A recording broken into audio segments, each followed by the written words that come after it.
What you are about to see is not just a history lesson. It is an autopsy of a society that tore out its own heart to understand how it functioned. The revelations were so psychologically devastating, so destructive to the comforting lies we tell ourselves about love and loyalty, that they were sealed away for a century, considered far too dangerous for public knowledge. But today, we break that seal. In the next few minutes, you will be given a key forged in the decadent fires of 1920s Germany, that unlocks the brutal, the raw, unfiltered truth about why women often betray and leave first. This is the story of the Weimar Protocol. And by the end of this series, you'll see all modern female behavior clearly, predictable and transparent. If you're truly committed to personal growth, seeking not comforting lies but brutal honesty, then my ebook, The Black Book of Human Nature, will be invaluable. It's a practical guide that uncovers the hidden truths of human behavior, equipping you with the tools to understand yourself and the world on a deeper level. The link is in the pinned comment. Imagine a world where everything you've been told is a lie.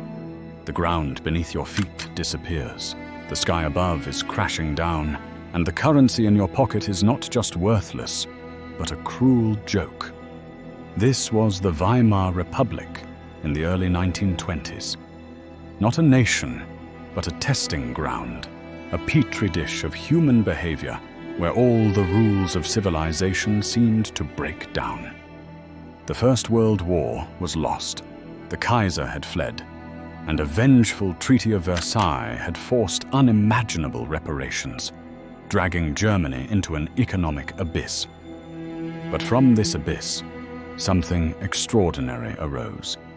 It was not merely political chaos, but a social and psychological supernova. For a fleeting, dazzling, and terrifying moment, the masks fell away. The social contracts that had long governed behavior, the unspoken rules of duty, loyalty, and love, were burned as fuel for survival. In this unprecedented chaos, a group of sociologists, psychologists, and ethnographers, many linked to the renowned Institut für Sozialforschung and the Frankfurt School, launched a secret project. They weren't focused on economics or politics. They were studying women. They observed. They documented. They conducted thousands of interviews and surveys, gathering data on marriage, divorce, infidelity, and mate selection criteria, with a cold, clinical precision usually reserved for lab experiments.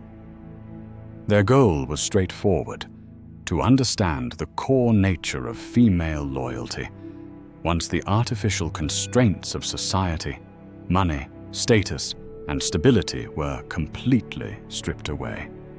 They named their collective findings the Weimar Protocol. What they uncovered would have made Darwin himself shudder. They revealed the raw evolutionary blueprint for female behavior, a blueprint that operates on a delay, hidden beneath the surface of our modern, comfortable world. This is the blueprint that reveals, with haunting precision, why she gazed into your eyes and vowed forever, only to be gone 6 months later, when a better opportunity arose. It explains the ghosting, the sudden disappearances, the subtle, calculated exits that leave men bewildered and heartbroken, blaming themselves for a game they never learned the rules of. Let me tell you a story, not in sweeping broad strokes, but through the tale of a man we'll call Ernst. Ernst was a war hero.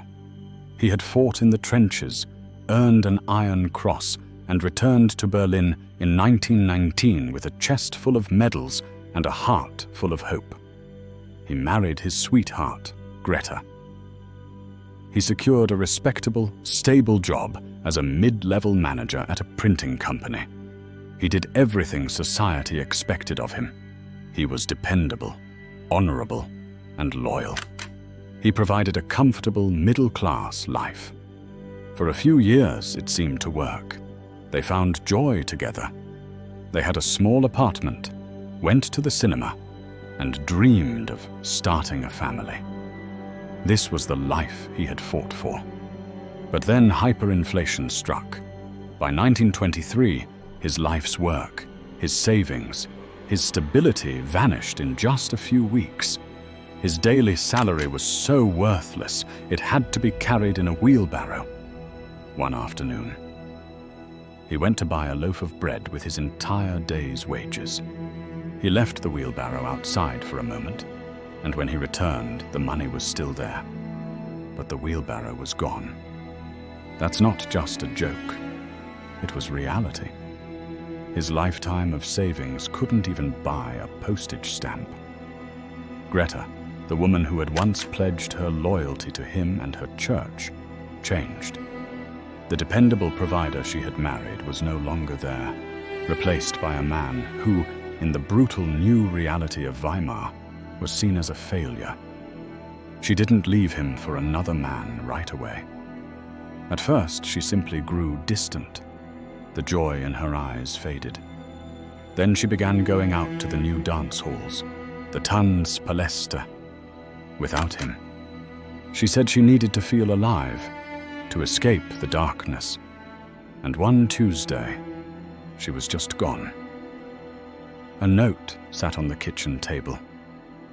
She had gone with a black market speculator, a man who traded in hard currency and smuggled goods, a man who symbolized survival. Ernst was left behind with worthless medals and a shattered sense of reality. He had followed the old script, and it had only led to betrayal and abandonment. His story was far from unique. The Weimar Protocol recorded thousands of Ernsts. The data revealed a stark, undeniable pattern. As a man's ability to provide stable, superior resources declined, his partner's perceived loyalty diminished almost perfectly in tandem. This wasn't about love in the abstract. It was about survival in the concrete. The data from the protocol is striking in its detail. A long-term study followed 500 married couples from 1919 to 1925. In 1919, the divorce rate was a steady 12%. By 1923, during the height of hyperinflation, it had surged past 65%. The most revealing aspect was who initiated the divorces. In over 82% of cases, it was the wife who filed. The legal documents rarely cited the husband as a bad man. Instead, the most common reasons given were the inability to provide a suitable home and irreconcilable differences in life outlook. The researchers' notes cynically interpreted this as a failure to adapt to the new economic reality. This cold, hard data reflects the confusion you feel today. Why did she leave? The Weimar sociologists would argue she didn't leave you. She left the circumstances you represented. In a stable society, those circumstances are hidden. In Weimar, they were exposed. Another study, involving in-depth interviews with women from all social classes, asked a simple question: what are the 3 most important qualities in a husband? In 1919, the answers were good character, shared faith, and reliability. By 1923, the top 3 qualities valued were resourcefulness, financial savvy, and social connections. Good character had completely fallen off the list. This is the harsh turning point. The moment the mask drops, exposing the fragile illusion of unconditional love, burned away by the flames of hyperinflationary chaos. The protocol made clear that female loyalty is not an inherent virtue, but a conditional strategy. It's a ship that demands a captain capable not only of steering through calm waters, but, more crucially, of weathering the fiercest storms. When the storm arrives, inevitably, whether it's a financial collapse, a personal upheaval, or the gradual loss of social standing, her loyalty is truly put to the test. Data from the most extreme laboratory in modern history indicates that most men fail this test, not out of weakness, but because they are following a rule book outdated by a century. Yet it wasn't solely about money. The Weimar Protocol delved deeper into the psychological and cultural decay, fueling this rapid decline. This was the age of the Neue Frau, the new woman. She bobbed her hair, smoked cigarettes, wore revealing attire, and rejected the Victorian housewife ideal. She was sexually liberated, financially independent, or aspiring to be, and openly scorned traditional masculinity, which she viewed as weak and outdated, the masculinity that had lost the war and drained the nation's resources. Berlin's cabarets became the sanctuaries of this new ethos. On stage, performers sang songs mocking faithful husbands, celebrating infidelity, and glorifying the hedonistic pursuit of pleasure. The culture itself actively rewarded disloyalty and punished stability. It was a culture of joy, but a frantic, desperate, soul-consuming joy, born directly from societal shock. Imagine a man who uncovers his wife's emotional affair with a co-worker. He's devastated. He confronts her, and she responds with the most perplexing words. She tells him, "He just gets me. He makes me feel alive." Meanwhile, she claims, "You're just so stable." What she's really saying echoes a line straight from the Weimar cabaret. She's revealing that in the quiet, stable environment he provides, her hypergamous instinct, the relentless drive to seek out something better, more stimulating, has been triggered. A more instinctive, visceral response is being triggered. Your sense of stability has become a liability. The Weimar data reveals that in times of peace and prosperity, this instinct remains dormant, lying in wait. But during periods of stress, chaos, or even perceived boredom, it awakens. It's an ancient survival mechanism, crying out that the current path is decaying, and a new, more vibrant direction must be sought.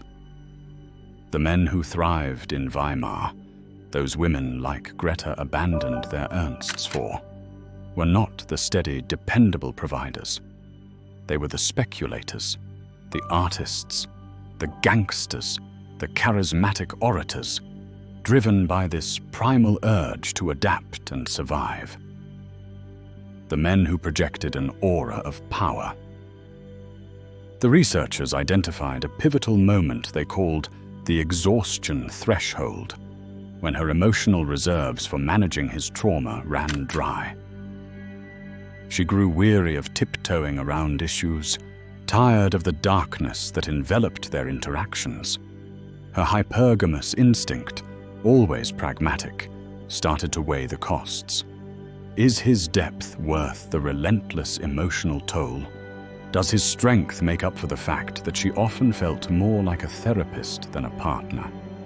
And when a man who appears whole, unburdened, and capable of shedding light rather than consuming it, he enters her orbit, the damaged warrior is forsaken.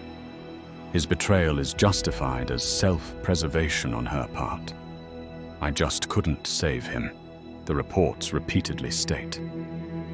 "I was drowning with him. He is left alone with his wounds, doubly betrayed. First by the world that shattered him, then by the woman who vowed to mend him." The third, and in many ways most insidious archetype, was the demoralischer architect, the moral architect. This man is not dull like the faithful hound, nor is he broken like the damaged warrior. He is inflexible, a man driven by principles, ideology, and unwavering rules. He trusts in a fixed order to the world, whether religious, political, or philosophical. A staunch traditionalist, he clings to specific gender roles, a rigid thinker who refuses to stray from his dogma. His identity is rooted in the belief that he is right. In a stable society, his certainty can seem reassuring, providing much-needed structure. But in the tumultuous, ever-changing chaos of Weimar, his rigidity turned into a death sentence. The protocol chronicled the emergence of various political and religious movements, along with the men who followed them with obsessive zeal. Their wives, however, often found themselves navigating a more complex reality, one marked by shifting values, economic hardship, and the allure of newfound freedoms. Instead of adapting to this upheaval, the moral architect responded with increased control and louder declarations of his own truth. This approach deepened the divide. A case study recounts a committed Communist Party member who dedicated all his time and resources to party pamphlets and meetings, while his wife and children went hungry. He was constructing a utopian future, yet neglecting the needs of the present. When she left him for a grocer who could actually put food on the table, he condemned her as a class traitor and bourgeois in her instincts. His devotion to his ideology blinded him to the basic primal test of being a provider. He was correct in his beliefs, but utterly alone. The moral architect is betrayed because he values his abstract principles more than her tangible reality. Instead of offering practical solutions, he delivers sermons. His loyalty remains fixed on a concept, not on the fluid, evolving human needs around him. Often a messy human being beside him, her departure isn't merely about seeking a better provider. It's a flight from psychological imprisonment. She'd rather be wrong and happy in the arms of a pragmatic man than right and miserable in the cold embrace of an ideology. Yet the Weimar Protocol reserved its most explosive, clinically precise finding for last. It was a discovery that went beyond these three male archetypes, revealing a biological clockwork within women themselves. The researchers, analyzing the age demographics of the divorce and abandonment spikes, uncovered this profound insight. I noticed a pattern that defied explanation by economics or politics alone. There was a striking clustering of female-initiated separations within a specific age range, 38 to 42. They called this phenomenon Die Patronen der Revolte, the matron's revolt. This was not the impulsive swinging of a young woman in her 20s. Instead, it was something far more deliberate, more final, and more disruptive to the social fabric, often leading to the dissolution of families with children. The matron's revolt stands as the ultimate expression of the female exit strategy, and recognizing this is the key to understanding the entire Weimar thesis. The researchers proposed that this period marks a crucial biological and psychological turning point. It is the final station before reproductive decline.